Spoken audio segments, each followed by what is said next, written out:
Cashflow Diary Podcast, episode 92. Congratulations, you showed up. Give yourself a high five in celebration of your success. Welcome to the Cashflow Diary, where new and experienced investors come to take confident action towards their goals. Your host is a family man, a real estate entrepreneur, investor, coach, and instructor. As a master facilitator of Robert Kiyosaki's Cashflow 101 game, he's inspired many to begin their journey into creating cash flow for themselves and their family. And now, here he is to offer you the tools required to earn the income desired. Your cash flow coach, Jay Massey. Hello, everyone. Glad you're here. Glad you're listening. And today is going to be something of a different show type. We want to experiment with some things. We produce a lot of content, and I'm sure, a lot's a relative term, but many of you may, or maybe you don't know, that we have a web show that I do, and I record it live every Tuesday, or I should say most Tuesdays, at 4 p.m. Pacific time. And what I do is I just answer the questions that are sent in to us. I just answer questions. That's really all I'm doing. I'm answering your questions as you guys send them in. So when you guys send in those questions, we answer them. We do the best that we can to get as many of them answered in the time that we have allotted. And I figured that there could be one or two of you who didn't know that this existed for you. So I wanted to give you a quote unquote sample, the best I could. It's an audio sample, if you will. So what we've done is I'm just putting together this particular episode to see if you guys want more of your questions answered. Because if you do, the way to do that is to go over to cashflowdiary.tv/updates. Cashflowdiary.tv is where we actually broadcast live at 4 p.m. Pacific time. And if you go to cashflowdiary.tv/updates, what it'll do is it'll put you on the list so that when the show is happening, you'll have an opportunity to submit your questions, because we always send it out and we say, hey guys, what's your questions for the week? And when we get those answers back, that begins to formulate what it is that we talk about that particular episode. So anyway, what I wanted to do is give you a sample. It's kind of like what we do from time to time when I'm out there speaking. I give you a sample of the event in and of itself. So that's what I'm going to do here. I'm going to give you a sample. The entire episode is me answering your questions. And remember, be nice. This is done live. So when you hear me mess up and stumble all over myself, just be forgiving, if you will. Anyway, so here we go. This is for Q&A with Jay, and I want to make sure that you have an opportunity to be prepared. Like I said, go over to cashflowdiary.tv/updates. That way, if you want your questions answered live during our web show, you have a shot at making that happen. Here we go. All right, guys, gals, people of all ages, how are you doing today? I'm excited to be here. Hopefully you are excited as well. I'm looking forward to sharing with you as much information as I can in the time that we have allotted. My name is Jay. For those of you who I have not met before, welcome. For those of you in the chat room, feel free to change your names over so that I have the ability to talk to you by name as opposed to guest underscore 12123 or whatever it might come up as. So with that being said, let me quickly, for those of you who are here for the first time, give you a quick, brief update. My name is Jay. Been a real estate investor for a little while now. A few short years ago, my wife and I, we started in what many would call a less than advantageous position. We were squatting a bank-owned property. She could not eat or drink. I could not walk or talk. She had a condition known as hyperemesis. I developed a condition known as pleurisy, and I was born with asthma. All that put together made it very difficult. That's how we ended up squatting a bank-owned property and selling our own personal possessions on eBay, trying to make ends meet. And a friend came to us and said, hey, you should become a real estate investor. So with a credit score of 398 and barely $75 put together is how we started. And we've managed now to do hundreds of transactions in multiples of different states. Many of you watching have now participated with us in various different transactions. We've got multifamily buildings, we've got commercial buildings, a cell phone tower, building a resort internationally. And we do this to help you get as many questions as you possibly can answered. We've got a number of questions today I'm excited about. So let's take a look at that. Let's see. Yes. One quick thing before I forget. For those of you, you may want to go over to the Cashflow Diary podcast.com, cashflowdiarypodcast.com, because I promise you, I want to have as much time as I possibly could to get all of these answers done for you, but I don't. But I hopefully occasionally get more time there. And those of you who are possibly a part of some of our private coaching groups and things of that nature, you have the ability to get more of your questions answered that way. In fact, I got to tell you some good news. Good news is a lot of you are sending in questions. That is awesome. And I love how deep and detailed they are. That's perfect. Here's the bad news. We've instituted a new rule. I can spend no more than 5 minutes on any one question because there's so many questions, and I'm doing my best to get to as many of you as I possibly can in the time that we have. That's what we've got. So you've got 5 minutes of my time is what we're going to be talking about when it comes to asking questions. So let's look at some of the questions. Oh, you know what? Before we do that, let me check the chat room to see if there are chat room. Where'd the chat room go? That's not the chat room.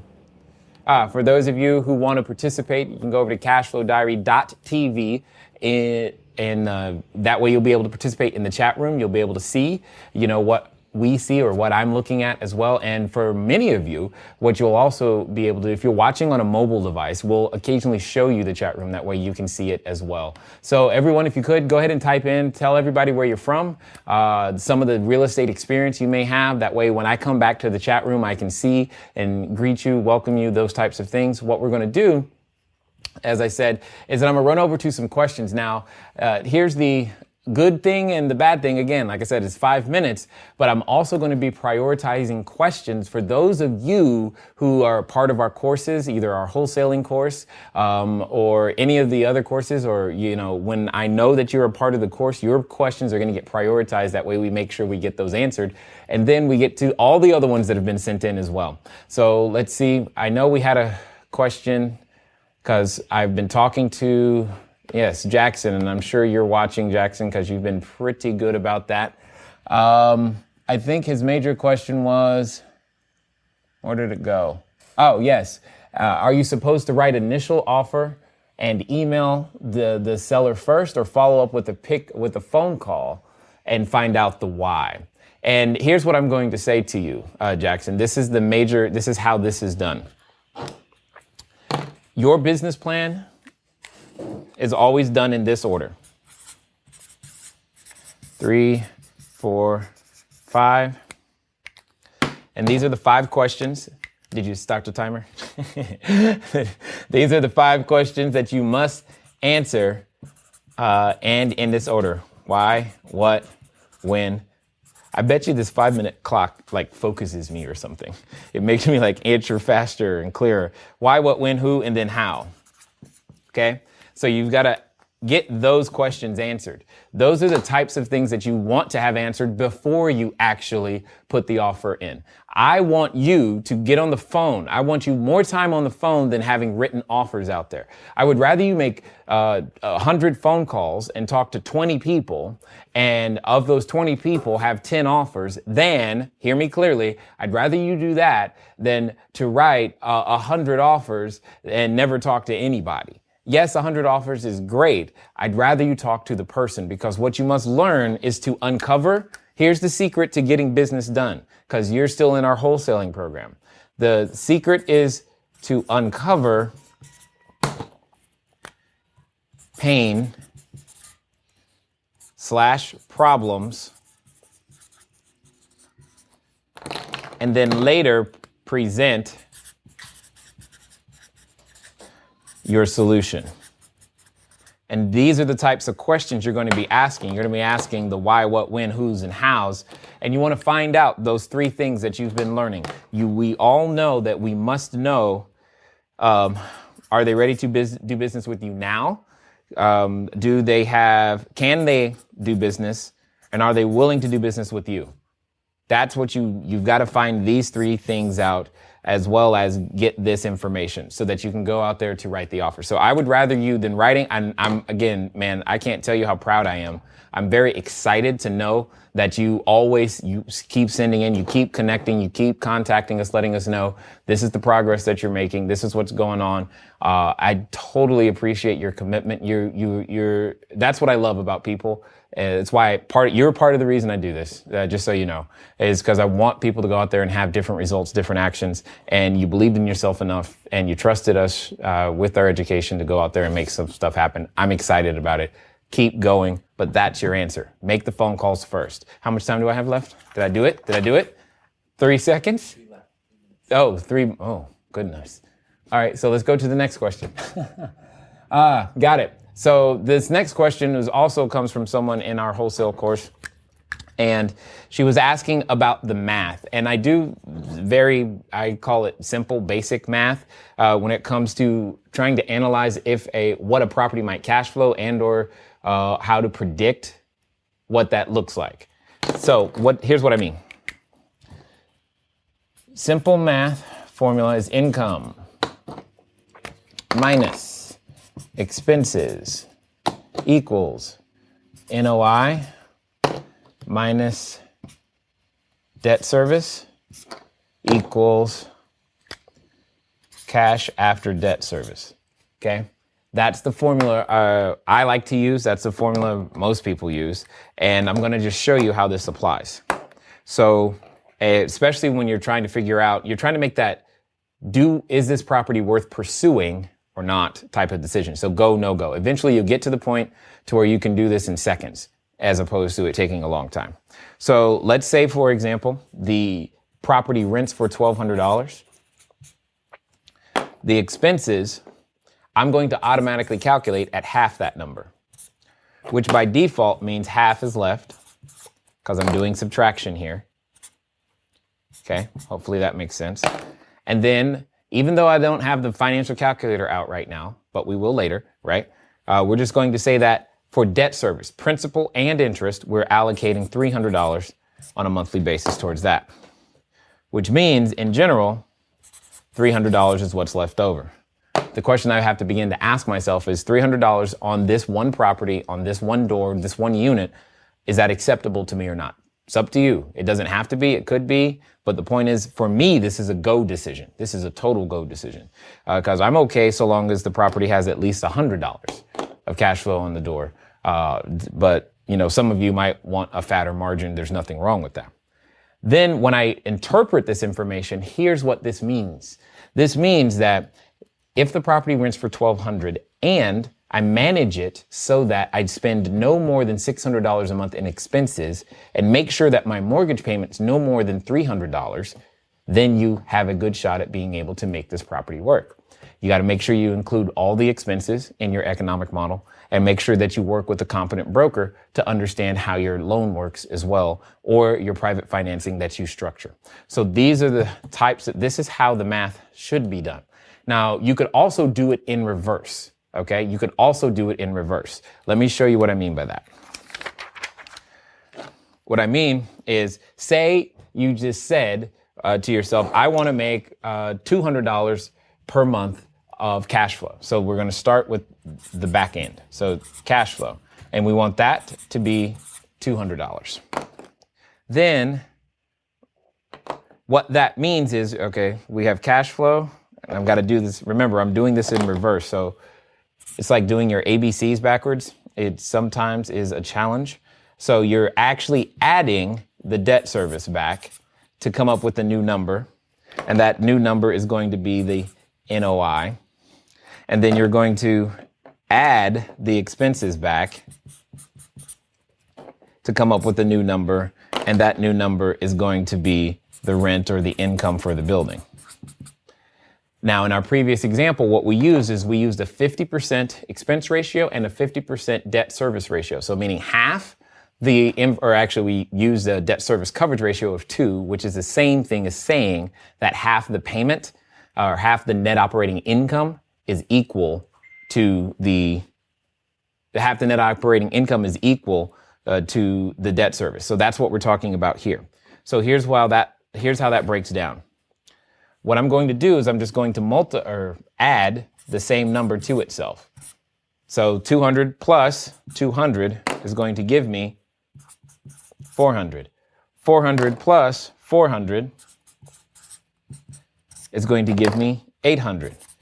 This now tells me, according to this formula and this way of thinking, if I'm looking for properties that have $800 a month of income, $400 a month of expenses, and I can get a loan or private financing in the form of $200 a month payment or less. This is all what we're talking about here. So you could use the formula either way, but you can use this formula to figure out how to communicate with the realtor, how to figure out, how to communicate at networking groups. When people ask you, what are you looking for?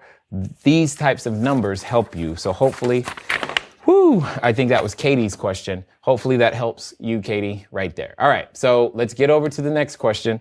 I think I'm liking this 5-minute thing. All right, Paulette. He has 2 houses, okay. Front will rent for $1,000 to $1,100 once rehabbed. Back will rent for $700 to $975. Rehab will be approximately $60 to $80 per square foot. I'm going to assume, Paulette, that we're talking dollars, because I don't know. You could be from another country. So I'm going to do everything in US dollars just so that I'm thinking, and I'm not, because you're talking about square feet. The higher range, if I have a contractor do the work. The front of the house is 1950, still has original crown molding and no mold. Newer roof. Back of the house was burned by vagrants. Yes. Not a hot fire, as far as I can tell, and it appears not to have any foundation involvement. Okay. Rehab cost on both houses equals $120,000, or if the city will allow an expansion, then $144,000. But the acquisition cost puts it to $180,000 to $210,000. Okay, so you've got to pay for it first. Got it. Understood. I'm really excited about this property, but I am a deer in headlights regarding financing. Help. No problem, Paulette. Here we go. The couple of things that I want to stress to you, Paulette, is that I get this question a lot. Many people, they can find these deals, they get this information, and they're not quite sure how to organize it such that it becomes a deal. And then once they do, you're getting close to that. You've organized the information so that you can begin to see what you need, the $180,000 to $210,000. Then that question, like you said, I am really excited, but I'm a deer in headlights regarding financing. We got the question so much, we did a couple of things. I just want to make sure everyone gets this. One, we ran a private mastermind group, and we don't do those all the time, but we do them live, and I take a group of people and I teach them how to raise private capital for their deals very much like this one. And 2, while I took those individuals through the group, we call that season 1, if you will. So through season 1, we recorded everything that happened, how they responded, their questions, their answers, how much capital they raised. And in this first group, those individuals raised on average $100,000 over the 12-week period. Here's the good news for you. We've packaged that up. We have a new product that's going to be coming out. And if you want to get more information about that product, you want to know that we're going to be doing a webinar on Thursday. What time on Thursday? 5 p.m. Pacific time. Thursday, 5 p.m. Pacific time. And what you're going to want to do is you want to put that in your calendar and come right back here so that you and I can talk about specifically how to raise capital. Because the answer I'm about to give you isn't going to make as full sense as I'd like it to, because again, I've only got 5 minutes and you need more information than just what I'm sharing with you right now to make that happen. All right. So for everybody, if you want to learn how to raise capital, we're going to be doing a special webinar this week on that very topic. Additionally, I should say that for those of you who already have a copy of my book, if you, again, I'm turning back to the profit analysis quadrant, again, page 269. The book is Cashflow Diary, 10 Steps to Creating Wealth in Any Economy. This is the answer, by the way, Paulette. Understanding how to use that tool is the answer to your question. So watch this. So here's what you're telling me. You're telling me that you can buy this property for a price, and then you're saying that we've got to take that price and we're going to improve on it, and that's great. And then what we're going to do from there is that after we improve on it, it sounds like I'm going to assume you want to rent it because you started talking about rental information and rental numbers. So I'm going to do this from that standpoint, as if you are just going to keep the house and rent it. So let me pull up the calculator so that everybody can see that. Oh, wrong screen. Oh, that didn't work.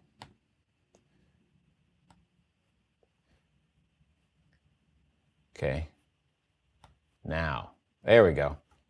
So now what we're going to do is we're going to do some math together and figure this thing out for you.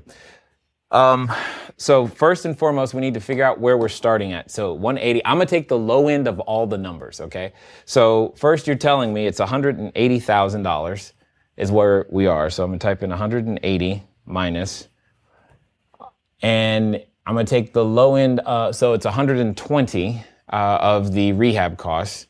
So I'm going to take minus the 120. And if I understand that correctly, what you're telling me is that I can buy the building for $60,000. Okay?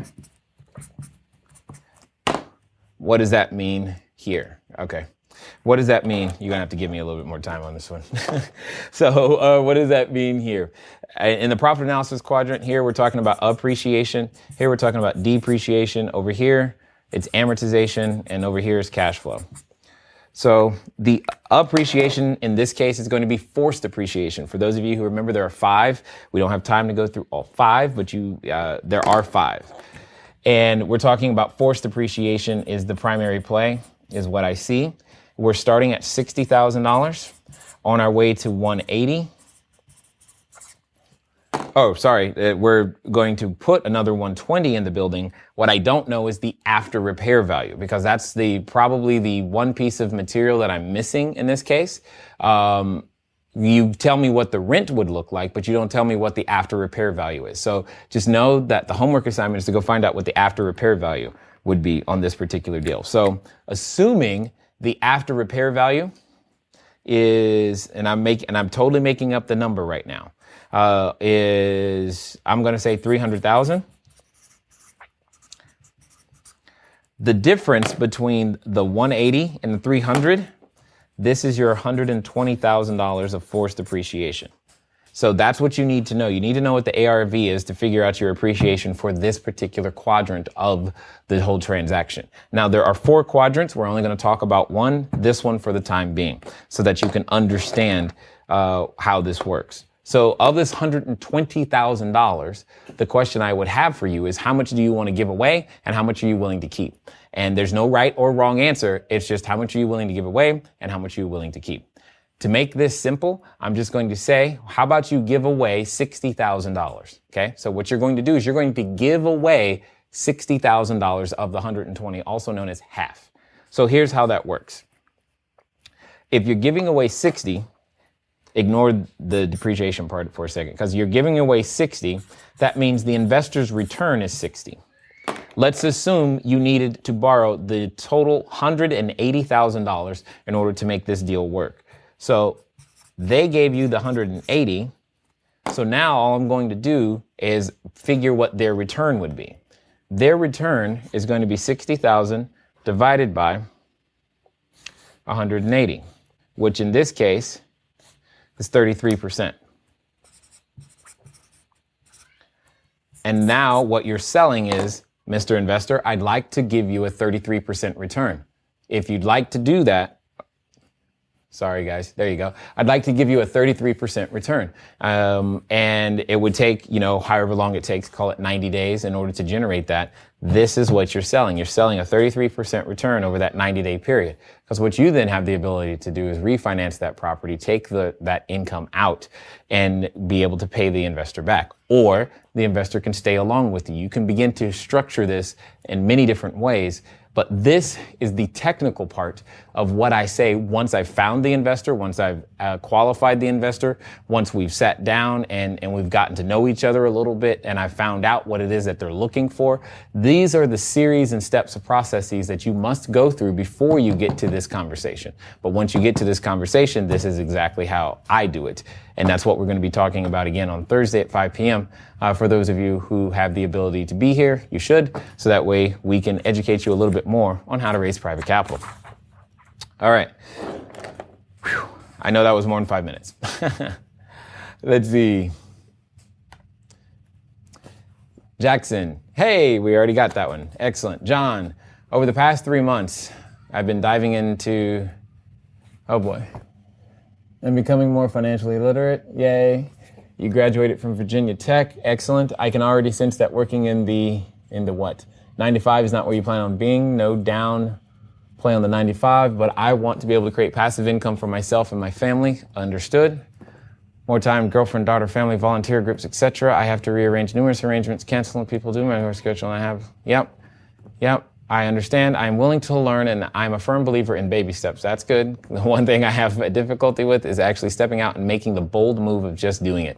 I'm going to assume that was very new to real estate and want to learn as much as I can, but I understand the best way to learn is by doing. I just want to make sure that I have enough knowledge, okay, to get me started. I'm very interested in learning about real estate wholesaling, okay, and how I can use that to my advantage. I really just want to know a good place to start and what are some of the basic things I need to know to begin getting my feet wet with real estate.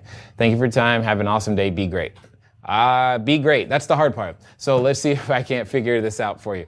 Some things that I want to say to you, though, is you mentioned that you said this word, this combination, this phrase. You said enough knowledge. My question to you is, how do you know when that is? How do you know when you have enough knowledge? I'm not sure I have enough knowledge.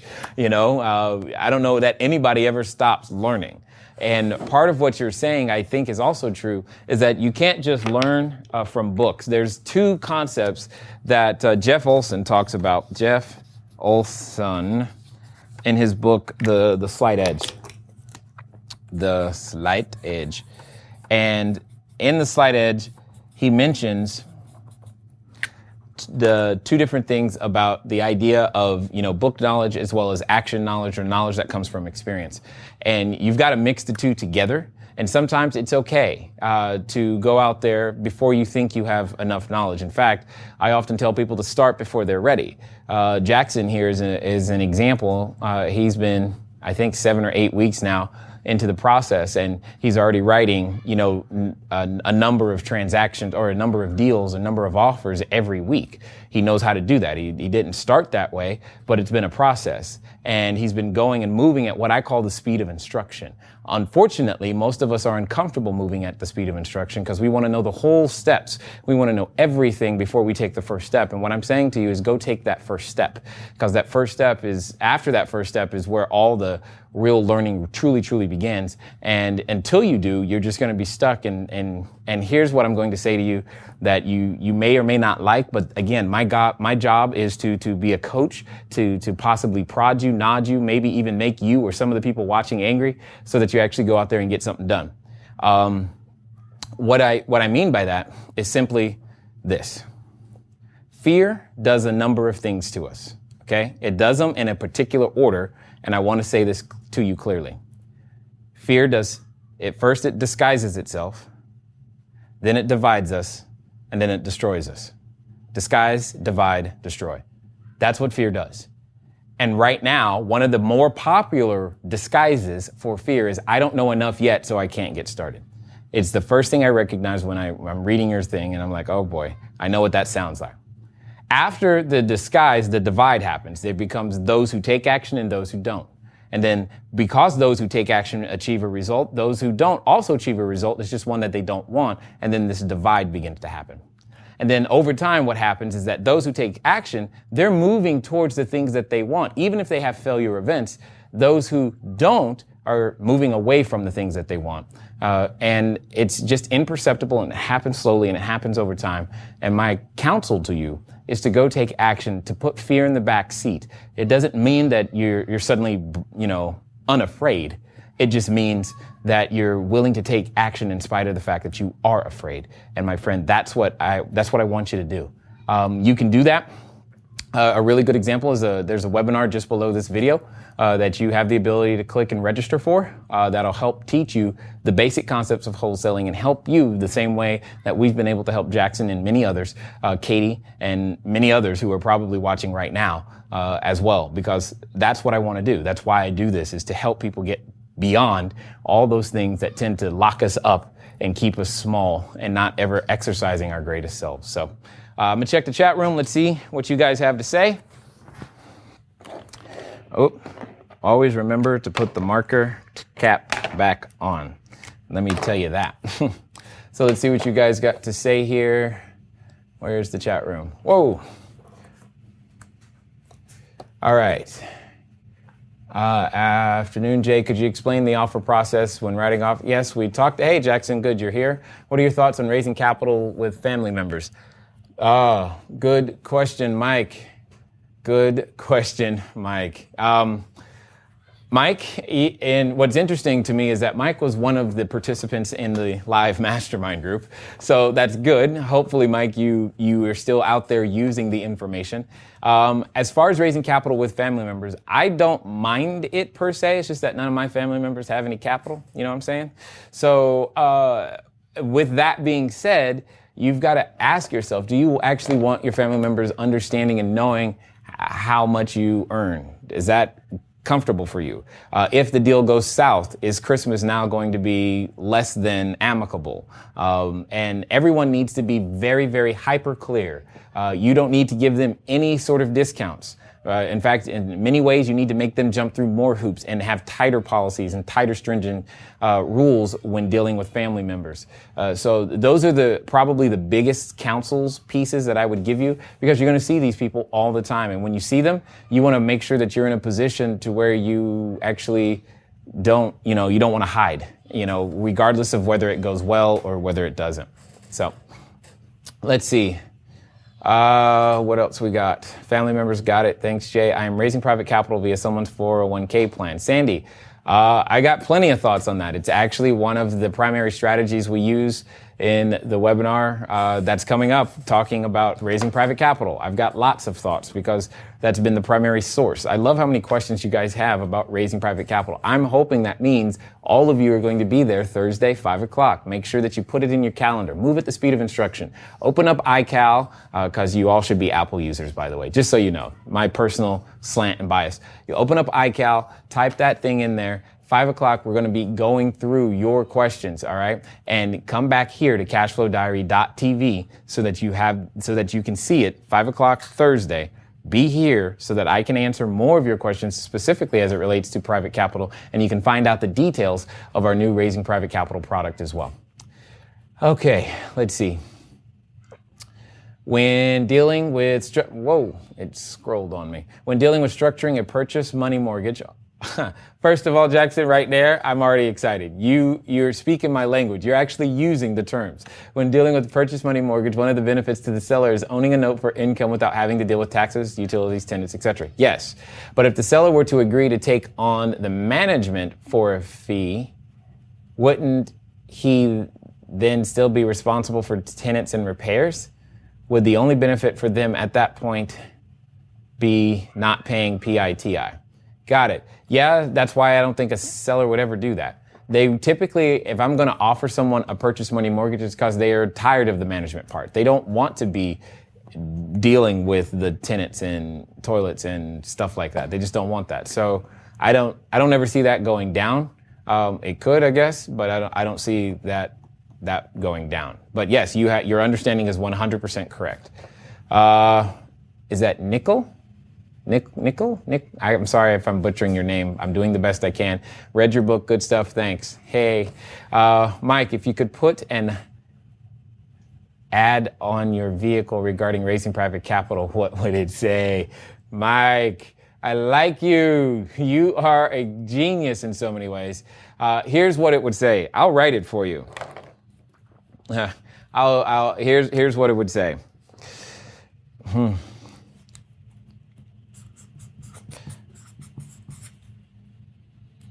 Need deals? I'm totally making this up, by the way. Got money? text money to 949-682-3565. Now, I know that sounds funny, but that's actually a live number. For those of you who want more information about the Raising Capital product, you can see I'm excited about the product because people have been able to raise capital. Sep, who's in the chat room right now, I saw his name, was by far the clear winner when it comes to getting in front of capital and being able to figure this thing out. And that's what I'm saying to you is, I'm excited about it, and you should be excited about it. But more importantly, if you've ever wondered why on earth would someone give you money? Why on earth? What problem are you solving for the person with money? That's another reason you're going to want to be on the webinar Thursday, 5 p.m. is because people with money still have problems. They still have problems. And learning how to talk to them about their problems and address them and solve them is the key. All right, so let's see. Thank you, Mike. I like that idea. Jackson, if I found a deal that was great to hold on to and didn't want to let it go to wholesaling, what would be your favorite strategy to keeping it if seller financing wasn't an option and you don't have the capital yourself? Wow, Jackson, that's pretty much everything I do right there. What are your thoughts on raising private capital if you wanted to? Oh, see, you just lost me right there. I was good until you said live in it yourself. That's the only thing. Everything else is raise the capital, but don't live in it yourself, rent it out. And if there's a place you want to live in, here's how you tackle that.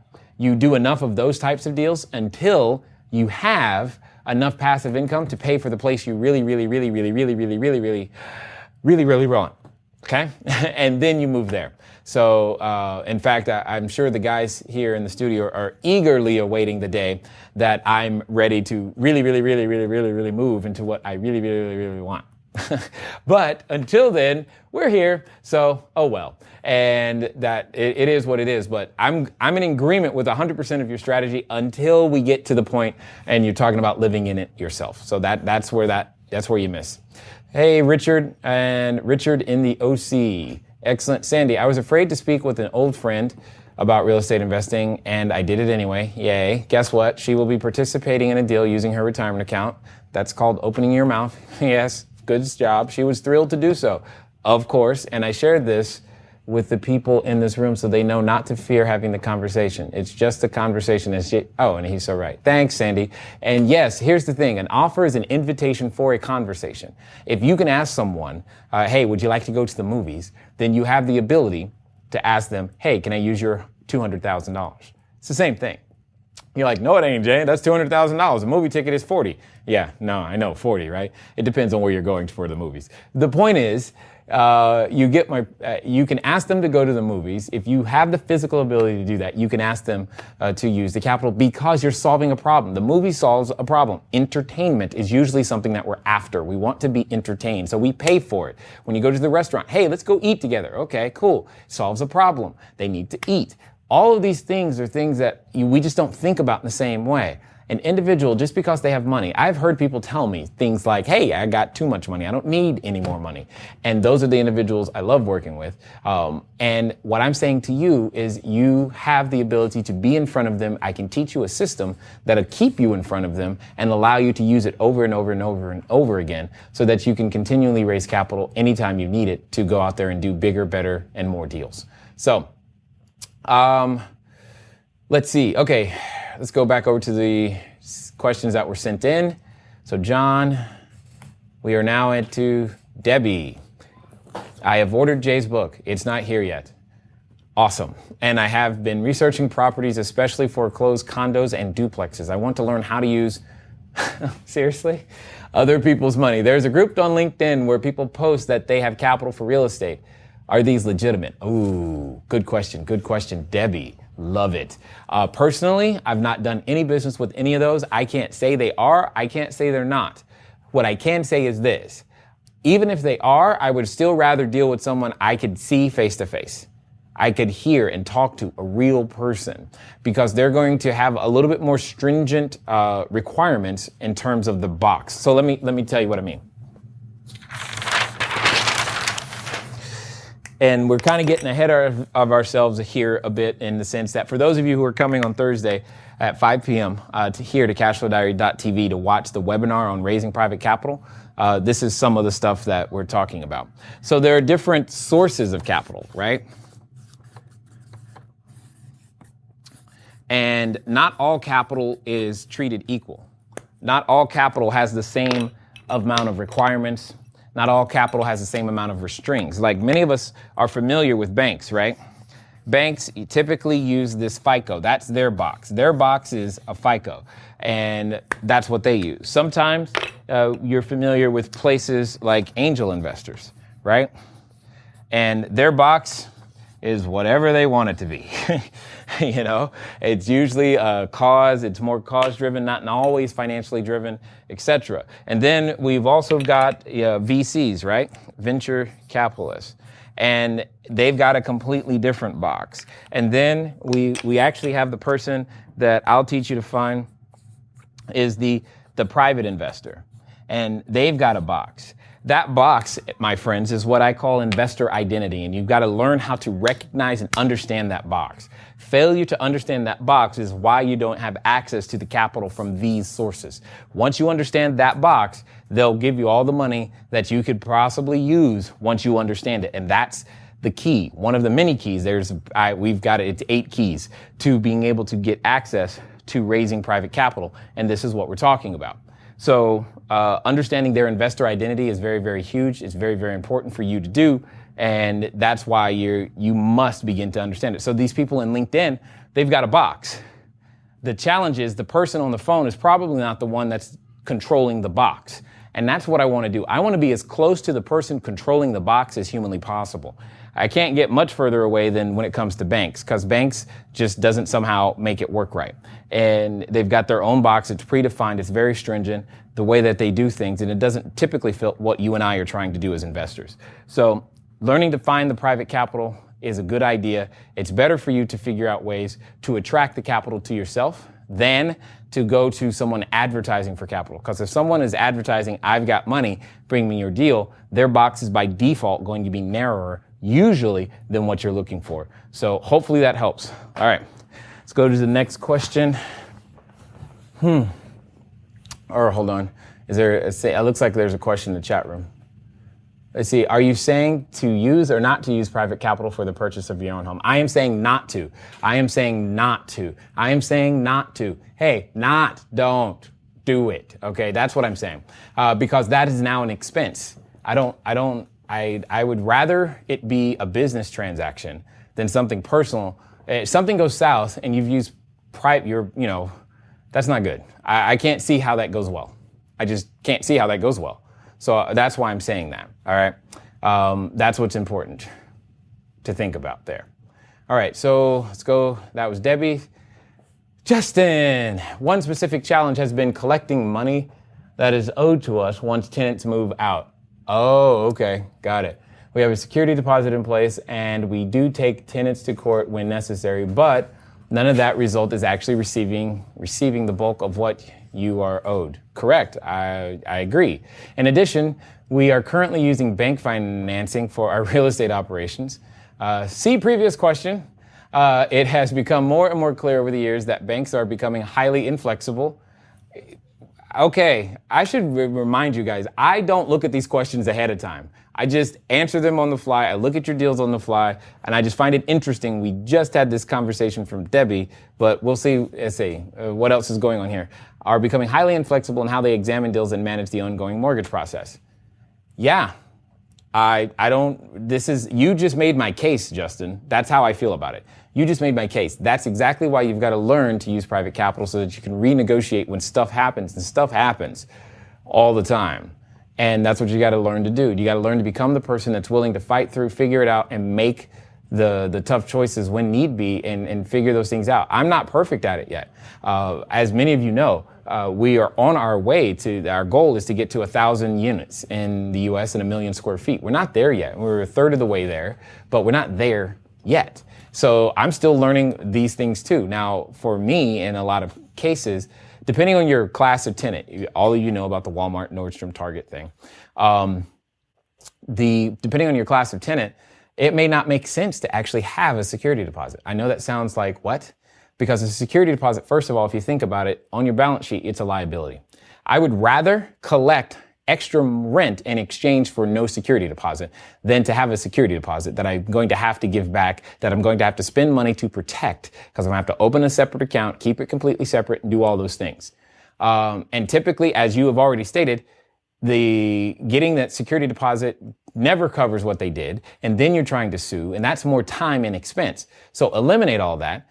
Charge a little bit more in rent, and when they ask why, well, there's no security deposit. And that typically works, and it works very, very, very, very, very well with people who have pets. Because if you do that, you charge a little bit more for Fido and Fluffy, and let Fido and Fluffy stay there. Something like $25 per month per pet. And in exchange for no security deposit, they stay longer, they love you, they're like all these things. I'm telling you, it works. So Justin, I'm glad you're in the fight. Keep fighting. Anything that we can do to help you out is what we're going to do. As you heard me say already, we have a webinar coming up for this very reason, because a number of you guys you keep asking me this question. And so it's like, I don't know what to do except for then solve the problem and create a product for you so that you can learn how to raise the capital and how to deal with these issues. And that's why we're doing the webinar on Thursday. So you have 2 buyers for wholesale deals. How can I motivate them to work faster to get deals done? Well, Rose, motivating people, we're going to go here it is.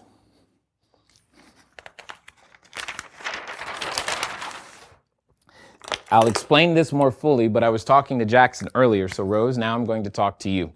And remember, it's these 3 things. It's now, you can, and the rest of it, so it says 1, 2, 3. Sell me something. Now you can sell me something. For most of us, we're selling too soon in our sales cycle, okay? And what that means is that you don't know why they would move now. That's why they're not moving now. You don't know why they would do business with you, which is why they're shopping it around and talking to other people. You don't know if they have the physical ability to do business with you or to do business in general, which is why when it comes down to closing, they keep saying, well, let me talk to this person, let me talk to that person. You're not asking these questions. You're not asking and here's the key to urgency. The key to urgency is to understand if they're bleeding. You're like, what? Here's what I mean. Many of you right now watching this, you may have something wrong in your body. So I'm just going to use your physical body. And inside your physical body or on your physical body right now is something that you know is there, but you haven't gone to the doctor for whatever reason. Now, you wait until that something swells, changes color, starts leaking, and then all of a sudden, it became urgent, didn't it? And you know what you do? You get on the phone, you call the ER, and you head out, and you get it handled. That's the point. It wasn't urgent enough yet for you to do something now. So when we're dealing with investors, we've got to understand, why on earth do you want to be involved in real estate investing? One of my most favorite questions that I often tell people to ask, and I kid you not, it works. It's really why. You ask any question. My favorite one being, have you ever considered getting involved in real estate investing? Then when they answer, you go, really why? In that chain of questioning and understanding that is how I've been able to pull together a bunch of resources to go out there and do business. My point in saying this to you, Rose, is that you haven't done enough questions to find out if they're bleeding. Therefore, they see no reason to move today, because moving today is no different than moving tomorrow. So the question is, why? You need to know it. And because you don't know it, they can take their time. Okay? Let's see. Is that in the chat room? Tiffany, we'll get to your question in a second. Let's see. Whoa. What is this? Okay. Do you or have you been a member of any networking groups? Yeah, Mike. And no, I don't use a Wyoming entity at all. I have been a member of like BNI, That was a long time ago. But those structured networking groups are great places to go for those learning how to network, because they'll teach you, which is great, especially BNI. I like that one a lot. So that's a very simple question, easy to answer. Let's see, Tiffany, I went to dental hygiene school and got my bachelor. Okay. I'm currently working as a hygienist in Las Vegas, also known as Lost Wages, Nevada. I am making decent money, but my mom owns her own real estate and property management company, and I have been wanting to get involved with buying rental real estate and real estate investments, but I'm worried that my degree will go to waste. Oh. And I'm scared to start completely over when I have no experience in the real estate market. However, I'm only 25 years old, and I know that my passion is in real estate, and I want to have the opportunity to make money proportional to the amount of work I put into something, rather than continuing to work an hourly wage and salary. I have no idea where to start, but I know I need to start somewhere. Okay, Tiffany, here's your first step. What you're going to do is you're going to click below and join the webinar, because that's exactly, I understand you completely. You're going to learn to raise capital. So, and you're going to learn to do wholesale transactions like Jackson. This is getting started. Now, that's the short version. Here's the truth of I'm going to tell you what you don't want to hear. And you can take it, you can leave it, you can lump it, but here's what I know. I know that I am telling you everything that I believe from the bottom of my heart. Same things I tell my children.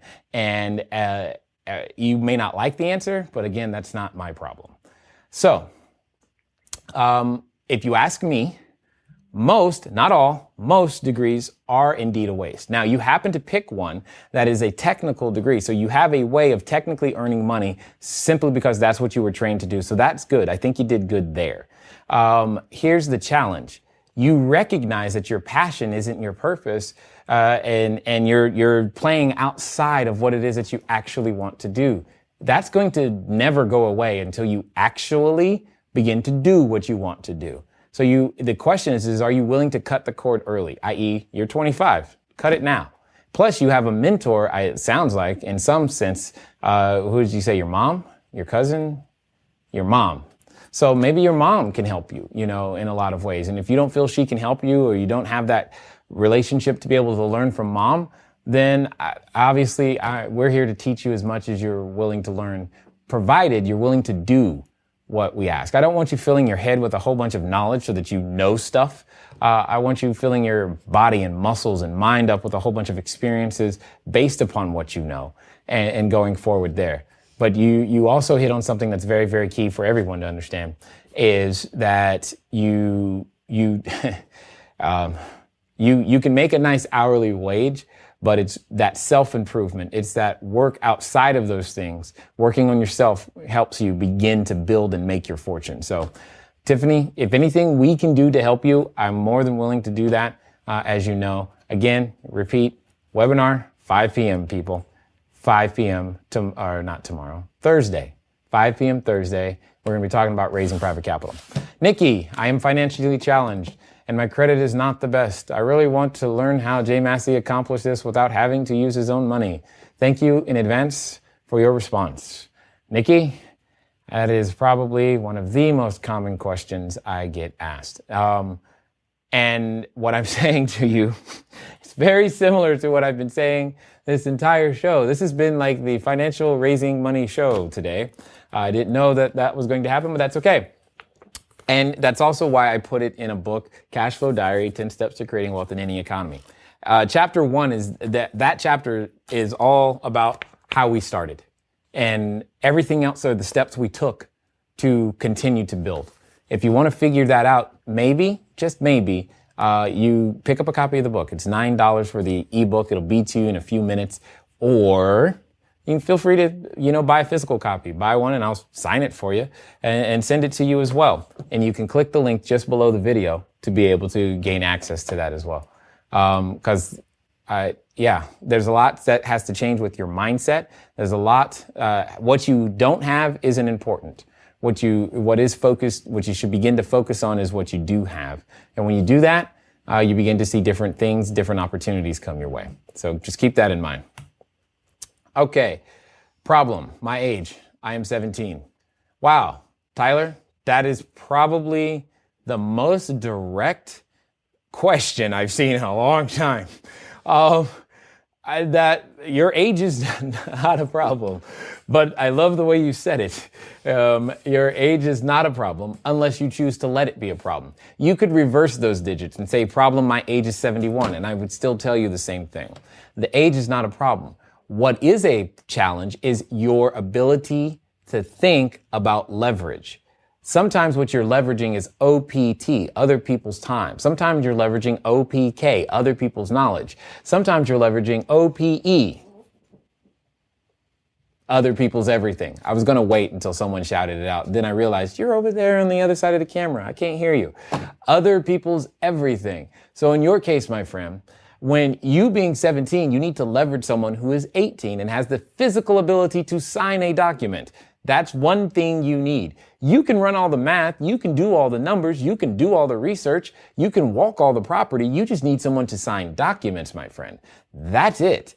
And in exchange for your signature on these documents, you get to be a part of this LLC that I also own. So you and this person form an LLC, go out there and make things happen.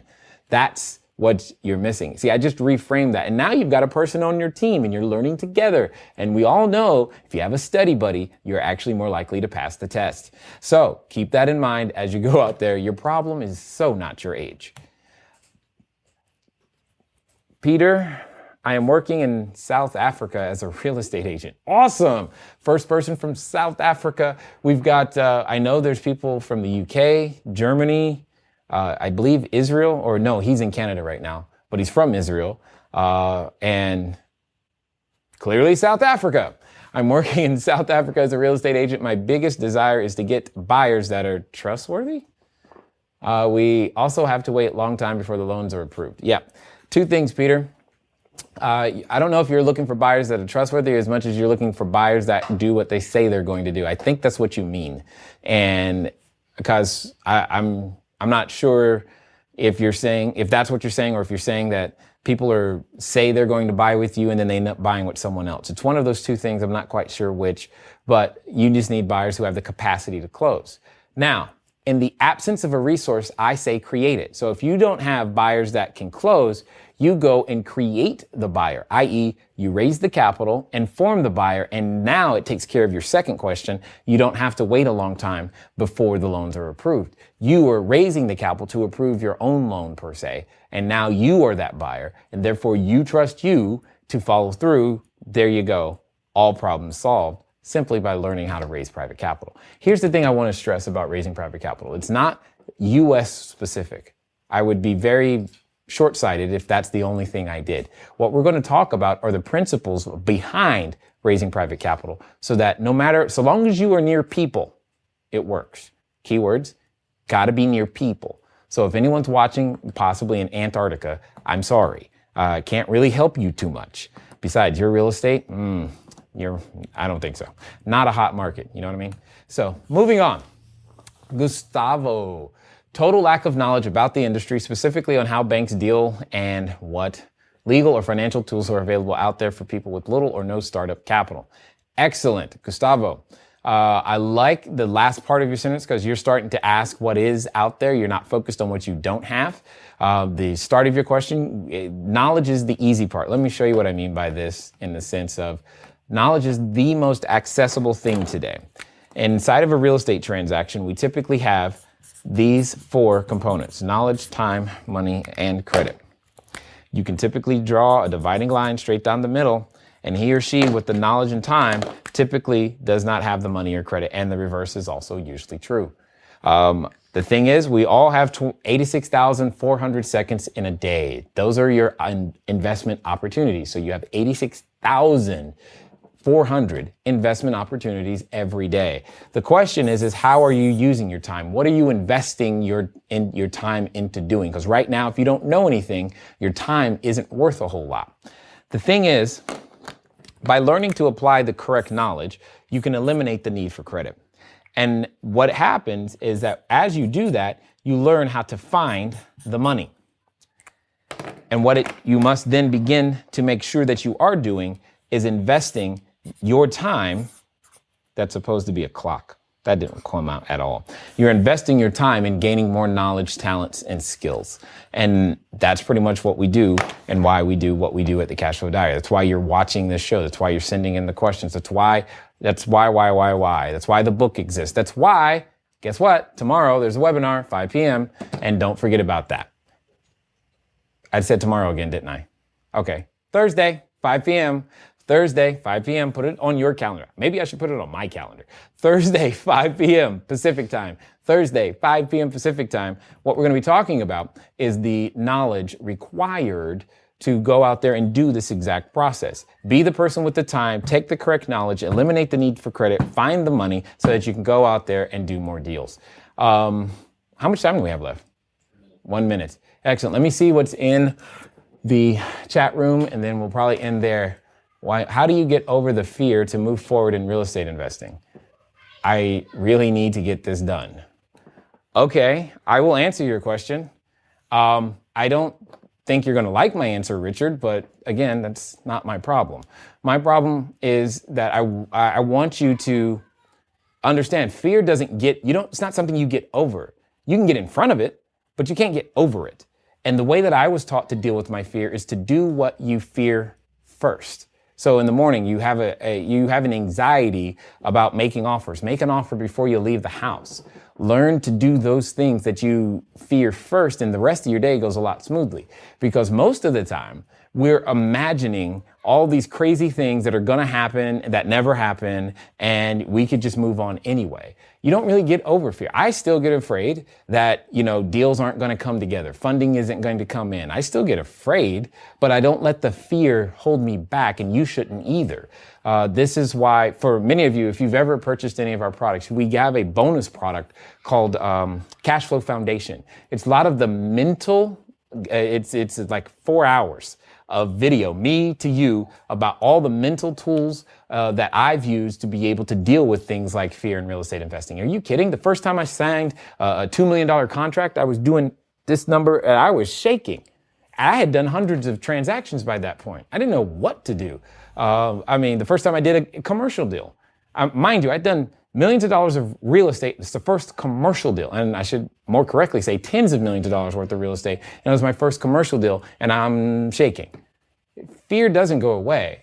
If it did, then you're going to be reckless. Then you're going to be stupid. Then you're going to do something that you're going to eventually regret. There should always be fear, some sort of hesitation or anxiety present. You just got to learn to manage your emotions before they manage you. Michelle, I really appreciate how you explain all of your real estate education. I look forward to reading your book and continue educating myself via Cashflow Diary. Thank you, Michelle. I definitely appreciate that commitment. Looking forward to hearing all the good things that you have to say after you've read the book. So let's get back over to the PowerPoint. As you can see, who is it? Linda, Michael. Okay, hold on. Linda and Michael, you two must know each other because you both said no down payment, not having the money for the down payment. That's funny. Completely. You guys know you need to go to the webinar, teaching me how to wholesale property without any money or credit. Michael, that question is very easy. Click the webinar below. That's going to be starting here soon. And what you have the ability to do is to learn how to wholesale exactly like Jackson is doing, under what to say to other like-minded people to build my database.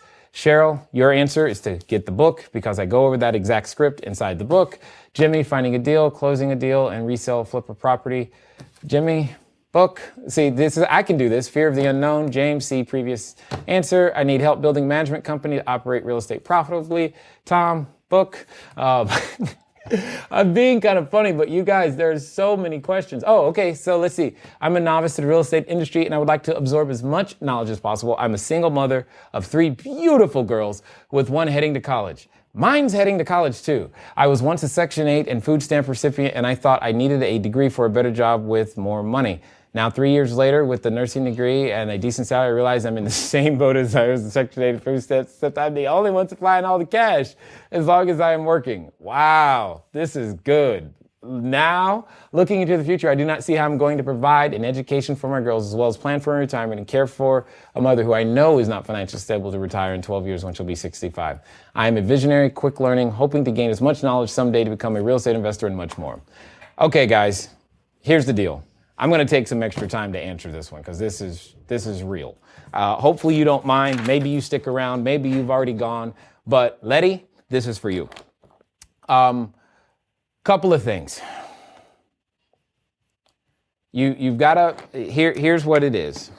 And you are learning things, and in the real world practice, first of all, you learned a very valuable lesson that what you think may be true may not necessarily be true. What you've heard is true may not necessarily be the way. I get this all the time. How is it? I'm a college dropout. I've got a PhD though, public high school diploma. So let's give me credit for that.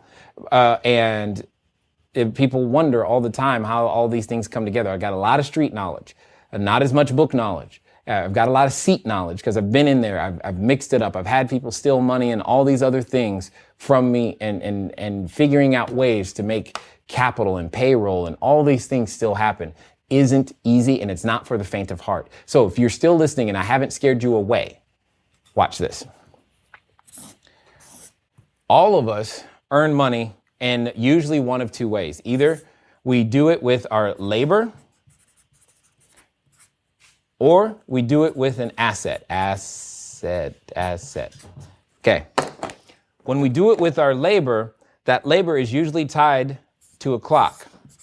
That's what it's usually tied to. And there's only 86,400 opportunities every day, also known as 24 hours, every day to invest that time to produce the result. Here's the real issue. The issue for you, Letty, and many others is that you're on a 1-to-1 ratio. You only get paid a certain dollar amount for 1 hour. If you could even just figure out how to get to a 2-to-1 ratio, you'd be doing twice as well, even if that second thing you were doing didn't earn any more money or even earned half the amount of money that you currently earn at your job. Because that second thing has the ability to produce income without you being present. And this is the key, and this is why assets are powerful. So what does that mean? That means when you own a single family house, let me show you. A single family house, doesn't that look pretty? Who wants to make an offer? All right.